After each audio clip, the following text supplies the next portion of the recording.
حالانکہ تحریک انصاف نے اس درخواست کی مذمت کی ہے، حمایت کرنا تو دور کی بات ہے، اس کی مذمت کی ہے، اس کو کنڈیم کیا ہے بری طرح.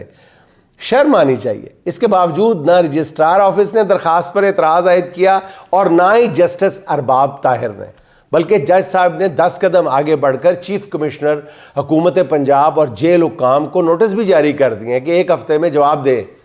القادر ٹرسٹ میں عمران خان کی سزا معطلی کی درخواست 9 ماہ کے بعد جمعرات کو سماعت کے لیے مقرر ہوگی، مگر اس درخواست پر کارروائی جو ہے وہ 4 دن کے اندر ہی مکمل کر لی گئی. میرا خیال ہے کہ یہ کیس جو ہے یہ عمران خان سے زیادہ چیف جسٹس عمران خان سے زیادہ جسٹس ارباب محمد طاہر صاحب کا امتحان ہے. یہ وہی، ناظرین یاد رکھیں کہ یہ وہی جسٹس ارباب محمد طاہر ہیں جو خط لکھنے والے 6 ججز میں شامل تھے، سپریم کورٹ میں اپنی بپتا رکھنے والے 6 ججز میں شامل تھے. پھر مبینہ طور پر کہا جاتا ہے کہ انہیں ایک انتہائی سخت وقت سے گزارا گیا اور پھر چیف یہ جسٹس صاحب جو ہیں ارباب طاہر صاحب جو ہیں وہ دباؤ برداشت نہیں کر سکے، نہیں کر پاتے لوگ، اور وہ پھر ڈوگر کیمپ کا حصہ بن گئے. جسٹس ارباب محمد طاہر نے پھر ٹیریون وائٹ کیس میں آپ کو یاد ہوگا حکومت کے خلاف فیصلہ دیا تھا. شاید اسی فیصلے کا کفارہ اب وہ حقوق زوجیت کے کیس میں ادا کریں گے. بہرحال دیکھیں آگے کیا بنتا ہے. ناظرین، پی ٹی آئی کا پشاور جلسہ دن بدن بہت زیادہ اہمیت اختیار کرتا جا رہا ہے. اسد کیسر نے بتایا ہے کہ اس جلسے کا عنوان ہے ریلیز عمران خان. خیبر پختونخوا میں جاری آپریشن کے تناظر میں یہ جلسہ اور بھی زیادہ اہمیت اختیار کر گیا. حکمران جو ہیں وہ اس جلسے کے حوالے سے اب بہت زیادہ پریشان نظر آ رہے ہیں کے پی کے حالات کو مد نظر رکھتے ہوئے. اور پی ٹی آئی نے اعلان کیا ہے کہ اس جلسے میں 1 کروڑ لوگ شریک ہوں گے. میرے خیال میں یہ شاید مبالغہ آمیز فگر ہو سکتی ہے، البتہ اس بات کے اشارے ضرور مل رہے ہیں کہ یہ جلسہ حاضرین کی تعداد کے لحاظ سے اگلے پچھلے تمام ریکارڈ توڑ دے گا. یہ پی ٹی آئی کی قیادت بھی اور جیل میں بیٹھا ہوا قیدی بھی فیصلہ کر چکا ہے کہ یہ پاکستان کی اور پی ٹی آئی کی تاریخ کا سب سے بڑا جلسہ ہوگا. اب ذرائع کا یہ کہنا ہے کہ اس جلسے میں تحریک انصاف اور اپوزیشن الائنس جو ہے وہ باقاعدہ تحریک کا اعلان کریں گے.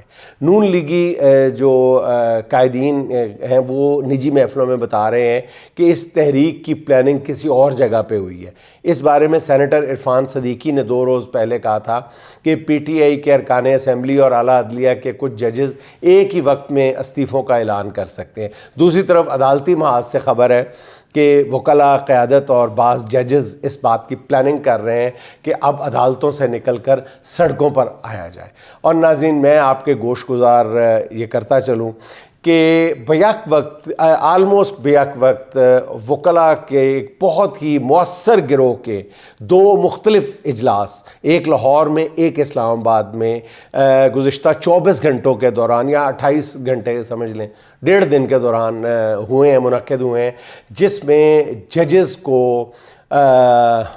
اکاؤنٹیبل ٹھہرانے کے لیے یا ججز جو آزاد منش ججز ہیں ان کی حمایت کے حوالے سے وکلاء نے سڑکوں پہ آنے کا، بھرپور انداز میں سڑکوں پہ آنے کا فیصلہ کر لیا.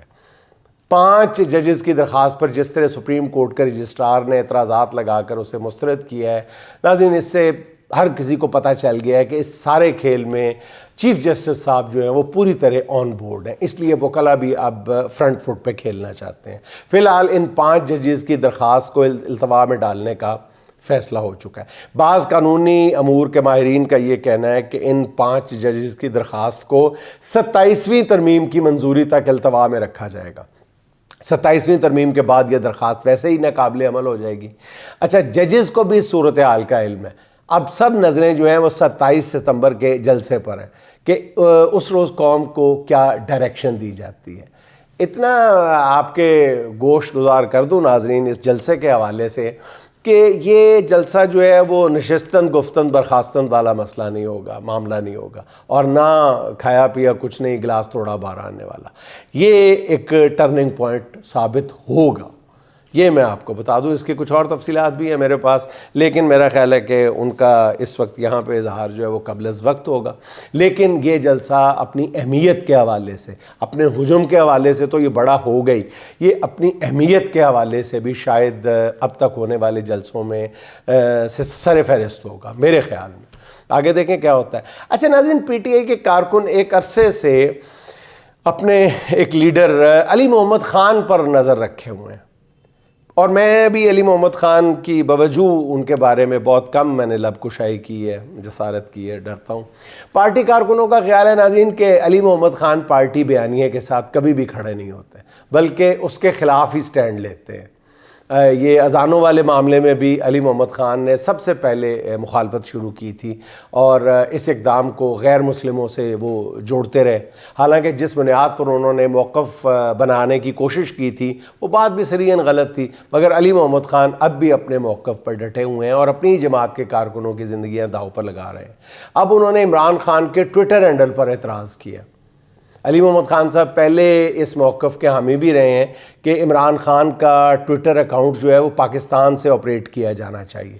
اب ان کا کہنا یہ ہے، تازہ ترین فرمان یہ ہے کہ عمران خان کا ٹویٹر اکاؤنٹ بے احتیاطی کا مرتکب ہو رہا ہے، اس اکاؤنٹ سے وہ بات نہیں ہوتی جو عمران خان کرتے ہیں. عجیب و غریب بات کہی ہے.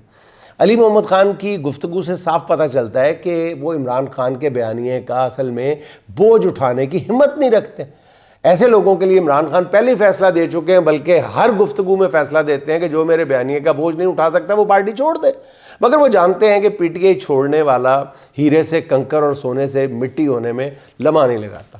علی محمد خان صاحب عمران خان کے اسی ٹویٹر اکاؤنٹ کی وجہ سے بننے والے بیانیے اور اسی اکاؤنٹ سے کارکنوں کو ملنے والی ہدایات کی وجہ سے آج گھر بیٹھے ایم این اے منتخب ہوئے ہیں. پھر دوسری بات یہ ہے کہ عمران خان تو اپنے اکاؤنٹ سے پوسٹ ہونے والے ایک ایک لفظ کو ہمیشہ قبول کرتے ہیں. جو آپ فرما رہے ہیں نا علی محمد خان صاحب، آپ فرما رہے ہیں کہ یہ جو ٹویٹر پہ آتا ہے وہ عمران خان صاحب نے نہیں کہا ہوتا.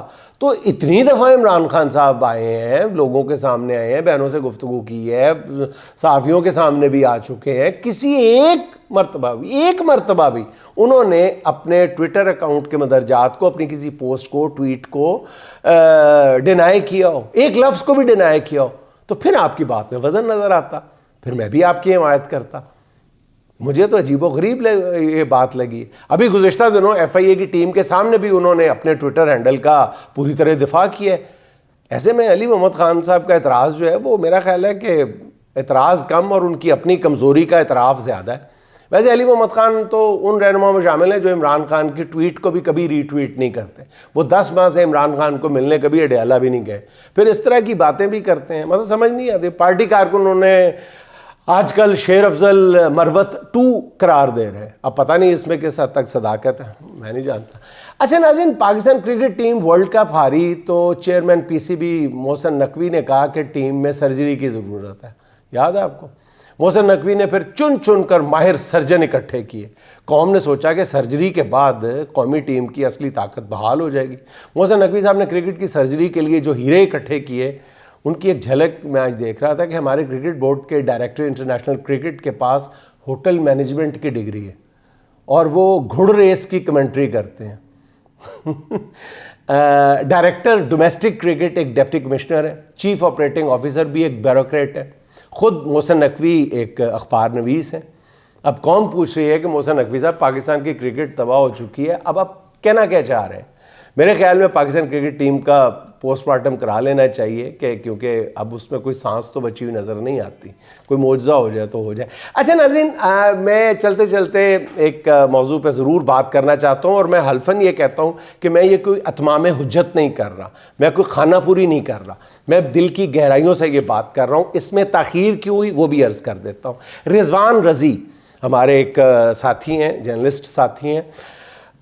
میں یہ بھی نہیں کہتا کہ مجھے ان کی بعض باتوں سے اختلاف ہے، مجھے ان کی تمام باتوں سے اختلاف ہے، مجھے ان کے تمام جملوں سے اختلاف ہے، اور ان کو میرے تمام باتوں سے، تمام جملوں سے اختلاف ہے. ہوگا نہیں ہے، مجھے ان کی باتوں سے اختلاف ہوگا نہیں ہے، صریحاً اختلاف ہے. ان کے طرز تخاطب سے بھی مجھے شدید اختلاف ہے، ان کو مجھ سے ہوگا. تو یعنی کوئی محبت والا رشتہ نہیں ہے ہمارے درمیان، ٹھیک ہے.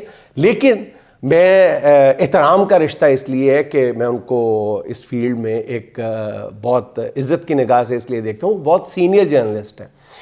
ان کے کہے ہوئے لفظوں سے، ان کے انداز تخاطب سے، ان کی صحافت سے، ان کے ہر پوائنٹ آف ویو سے آپ کو، مجھے، کسی کو بھی شدید اختلاف ہو سکتا. لیکن ناظرین، انہوں نے ایک غلطی کی، اس غلطی کو کنڈیم بھی کیا گیا، اور اس مذمت کی میں بھرپور حمایت کرتا ہوں. انہوں نے جو کچھ کہا، جس جملے پر اعتراض کیا گیا یا جو جملہ ان پر ڈال کر ان کو پہلے نوکری سے فارغ کیا گیا، پھر ان کو یوٹیوب پر پابندی لگائی گئی، پھر قائمہ کمیٹی کے سامنے جس طرح ان کو ہیوملیٹ کیا گیا، یہ سب کچھ نہ صرف قابل مذمت ہے بلکہ ناقابل برداشت بھی ہے. یہ معاشرہ تباہی کے دہانے پر پہنچ چکا ہے. اگر ان کے منہ سے ایک جملہ نکل گیا یا انہوں نے دانستہ بھی کہا، پھر معافی مانگ لی، پھر اب اور مزید کیا ان کو پھانسی دینا ہے؟ وہ خود اپنے بہت سارے گفتگوؤں میں اور اپنے ویلاگز میں شاید اس سے زیادہ اپنے مخالفین کے لیے سزا کا مطالبہ کر رہے ہوں گے. لیکن میں ذاتی طور پہ یہ سمجھتا ہوں کہ انف از مور دین انف. بہت ہو چکا، بہت ہو چکا. ان کے ایک جملے کی سزا، ان کی ایک بات کی سزا حد سے زیادہ دے دی گئی. ان کی تضحیک سب سے بڑی سزا ہے جس انداز میں قائمہ کمیٹی نے تضحیک کی ہے. اور دوسری بات یہ کہ میں فیصلہ کن جو فیصلہ ساز طاقتیں ہیں ان کے گوش گزار یہ عرض کرنا چاہتا ہوں، گوش گزار کر دوں کہ حضور والا، اس طرح آپ کسی کو بھی دیوار کے ساتھ لگائیں گے تو وہ اس سٹیج پر پہنچ جائے گا جہاں وہ یہ کہے گا کہ جی میرے ساتھ تو جو ہونا تھا ہو گیا، لہون پھر میں دساں گا تو کسی کو یہاں تک نہیں پہنچانا چاہیے.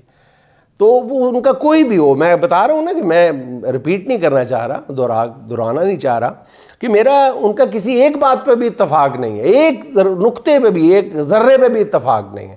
لیکن جو سلوک ان کے ساتھ روا رکھا جا رہا ہے اس کی کسی طور پہ بھی حمایت نہیں کی جا سکتی. اسی حوالے سے سعد اللہ شاہ صاحب کے 2 اشعار سن لیں. سمجھ رہے ہیں تمہاری نزاکتیں ساری، سمجھ رہے ہیں تمہاری نزاکتیں ساری، مگر ضروری ہیں صاحب عدالتیں ساری. ہمیں تو عدل کی خاطر جہاد کرنا ہے، منافقت ہیں وگرنہ شرافتیں ساری. جو لوگ آ رہی ہیں احساس سے وہ کچھ بھی نہیں، جو لوگ آ رہی ہیں احساس سے وہ کچھ بھی نہیں، کہ ان کے پیش نظر ہیں مراعتیں ساری. حق کے نام پہ مرنا ہی اصل مقصد ہے، حق کے نام پہ مرنا ہی اصل مقصد ہے، وگرنہ جھوٹ ہیں اپنی سیاستیں ساری. بس ایک لفظ ہی کافی ہے پاس حرمت کو، جو یہ نہیں تو ابس ہیں بجارتیں ساری، جو یہ نہیں تو ابس ہیں بجارتیں ساری. ناظرین خوش رہیں، خوش رکھیں. آپ سے ملاقات ہوگی انشاءاللہ اگلے ولاگ میں. اللہ حافظ.